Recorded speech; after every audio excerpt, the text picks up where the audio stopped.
Xotira muqaddas, qadrlash savobdir. Osoyishta va tinch hayot uchun kurashganlar yurtning faxri hisoblanadi.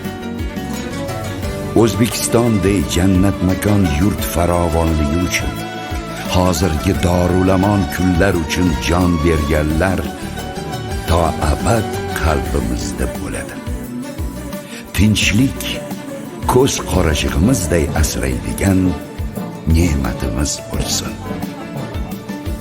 Qadr shulkim, u yurtda Hazrati inson aziz, Hazrati inson uchun yaralgan imkon aziz.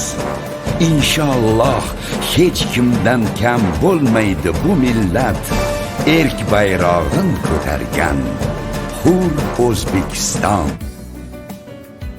Mana bugun Denov tumanidagi 2-sonli umumiy o'rta ta'lim maktabida 9-may xotira va qadrlash kuni munosabati bilan bayram tadbiri nishonlanmoqda. Bu bayram tadbirimiz O'zbekistonimizning barcha hududlarida, barcha maktablarda, ta'lim muassasasi joylarida keng nishonlanmoqda. Bu tadbirni o'tkazishdan maqsad mustaqil O'zbekistonimizni, yurtimizni tinchligi uchun o'zlarining jonini fido qilgan yurtdoshlarimizni xotirasini abadiylashtirish va ularni qadrlashdir. Shu munosabat bilan biz mana shu 2-sonli umumiy o'rta ta'lim maktabida ishlab hozirgi kunda nafaqaga chiqqan bir qancha o'qituvchi ustozlarimizni bugungi bayram tadbiriga taklif etdik. Men o'ylaymanki, kelajakda mana shu yoshlarimiz keksalarimizni, nuroniylarimizni qadrlash, ularning holidan xabar olishni biz o'z oldimizga maqsad qilib qo'yamiz.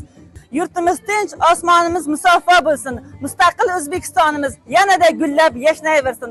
Avvalo barchangizga assalomu alaykum.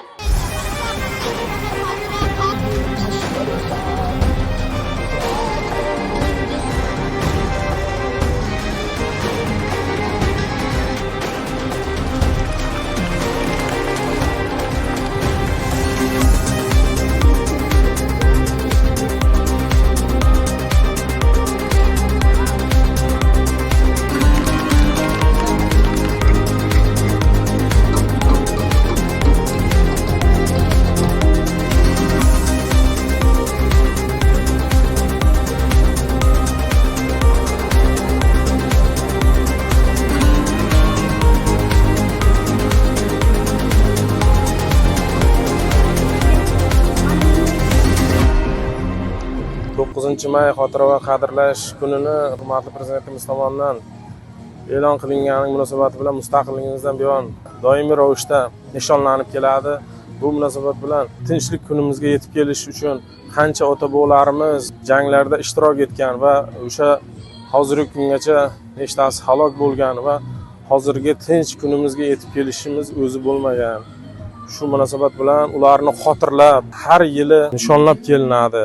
O'tib ketgan ota-bobolarimizni xotirlab kelamiz hozirgi kunga qadar. Aynan bugun ham mana shu xotira va qadrlash kuni munosabat bilan mahallamizda urush ortidan xizmat qilgan keksa ota-onaxonlarimizni chaqirib, mana shu yerda ularni tabriklab, ularga e'zozda, hurmatda bo'lib, ularga qo'ldan kelgancha esdalik sovg'alarimiz bilan ularni chaqirib xursand qilyapmiz.